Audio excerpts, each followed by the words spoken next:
गेल्या 100 वर्षात या जगात जितक्या कार चालल्या त्या सगळ्या कार जर तुम्हाला एकाच ठिकाणी बघायच्या असतील तर त्यासाठी तुम्हाला यावं लागेल ठाण्यातल्या रेमंडच्या या मैदानामध्ये सध्या गेल्या 100 पेक्षा जास्त वर्ष जुन्या असलेल्या सर्व कार बघायला मिळतात। जसं की तुम्ही बघताय हे रोल्स रॉयस कारचं एक्सक्लुझिव्ह असं एक मैदान ठेवण्यात आलेलं आहे, ज्या ठिकाणी गेल्या 100 पेक्षा जास्त वर्ष जुन्या असलेल्या या रोल्स रॉयस कार इकडे ठेवण्यात आलेल्या आहेत आणि त्याच बघण्यासाठी लाखोंच्या संख्येने गेले 3 दिवस इथे ठाणेकर आणि ठाणेकरांबरोबरच इतर सर्व लोक जे कार प्रेमी आहेत, ज्यांना इंटरेस्ट आहे वेगवेगळ्या कार बघण्यासाठी, ते सर्व या ठिकाणी येत आहेत। केवळ रोल्स रॉयसच नाही तर अनेक विंटेज कार या ठिकाणी आहेत ज्या तुम्ही कधीही बघितल्या नसतील। त्या सर्व कार बघण्याची संधी तुम्हाला या रेमंडच्या मैदानात सध्या मिळते आहे।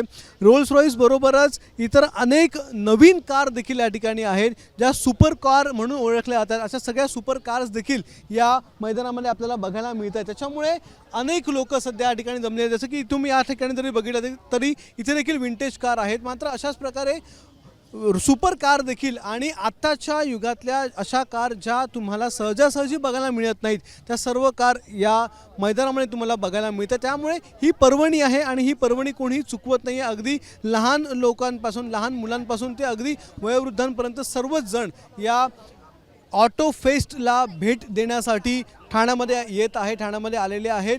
केवळ 4 चाकी कारच नाही आहेत या ठिकाणी, तर त्याबरोबर अनेक बाईक देखील आहेत आणि बाईकमध्ये देखील विंटेज बाईक देखील आहेत आणि सुपर बाईक्स देखील आहेत। त्यामुळे जर तुम्हाला देखील ह्या सगळ्या कार बघायच्या असतील, vintage bike, vintage car, super bike बघायची असेल तर तुम्हाला यावं लागेल ठाण्यामध्ये, ठाण्याच्या रेमंड मैदानात, ज्या ठिकाणी सध्या ऑटो फेस्ट 2024 सुरू आहे आणि याच ऑटो फेस्ट 2024 सगळ्याच कार बघण्याची संधी आपल्याला मिळालेली आहे। कॅमेरामन अरविंदसह अक्षय भाटकर, एबीपी माझा, ठाणे। एबीपी माझा, उघडा डोळे बघा नीट।